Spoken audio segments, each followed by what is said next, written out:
लोकसभा चुनाव को लेकर सियासी सरगर्मी के बीच तेलंगाना कांग्रेस ने सोनिया गांधी को लेकर प्रस्ताव पारित किया है। पूर्व अध्यक्ष सोनिया गांधी को लेकर प्रस्ताव पारित किया गया है कि वो तेलंगाना से चुनाव लड़ें। इसके बाद माना जा रहा है कि सोनिया गांधी रायबरेली की सीट छोड़ सकती हैं। अटकलें लगाई जा रही है कि सोनिया गांधी तेलंगाना के मेडक सीट से चुनाव मैदान में उतर सकते हैं। इस सीट से पूर्व पीएम इंदिरा गांधी भी इलेक्शन लड़ चुकी हैं। कांग्रेस नेता मधुयाक्षी गौड़ ने कहा कि हमने प्रस्ताव पारित किया है कि सोनिया गांधी तेलंगाना से चुनाव लड़ें। उनके लड़ने से पूरे दक्षिण भारत में पार्टी को फायदा होगा। सोनिया गांधी फिलहाल रायबरेली से सांसद है। रायबरेली सीट कांग्रेस का गढ़ रही। सोनिया गांधी बीते 4 चुनाव में यहां से जीतती रही हैं। उनको हर चुनाव में यहां 50% ज्यादा वोट मिले हैं। ये सीट ऐतिहासिक तौर पर कांग्रेस के पास ही रही है।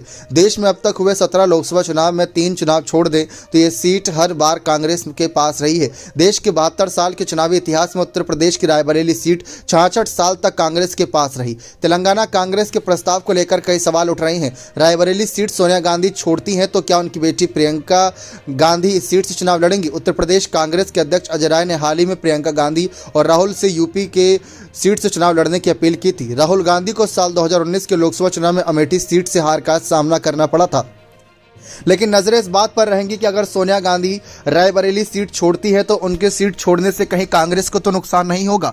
हमने पहले भी देखा था कि जो अमेठी सीट थी उससे पहले सोनिया गांधी चुनाव लड़ा करती थी, लेकिन फिर राहुल गांधी को वह सीट दी। साल 2004 से राहुल गांधी लगातार सांसद बन रहे थे, लेकिन साल 2019 में स्मृति ईरानी ने उन्हें हरा दिया था। ऐसे में इसी बात पर नजर रहेंगे कि रायबरेली सीट काफ़ी पुरानी सीट है और जब से इसका इतिहास देखा जाए तो 2-3 बार को अगर छोड़ दिया जाए तो तब से ये कांग्रेस के पास ही सीट रही है। साल 2019 में तो कांग्रेस का हाल बुरा था बाकी राज्यों में और उत्तर प्रदेश में, लेकिन एकमात्र रायबरेली सीट उनके पास थी उत्तर प्रदेश से, जो कि अपने आप में बड़ी चौंकाने वाली बात थी। और ये सोनिया गांधी का जलवा था जो लगातार बरकरार था। लेकिन अगर दक्षिण भारत से चुनाव लड़ती हैं सोनिया गांधी तो उत्तर प्रदेश की सियासत में क्या कांग्रेस और कमजोर पड़ जाएगी? ये देखना दिलचस्प रहेगा। बने रहे चैनल के साथ ऐसी और तमाम बड़ी खबरों के लिए बहुत बहुत धन्यवाद।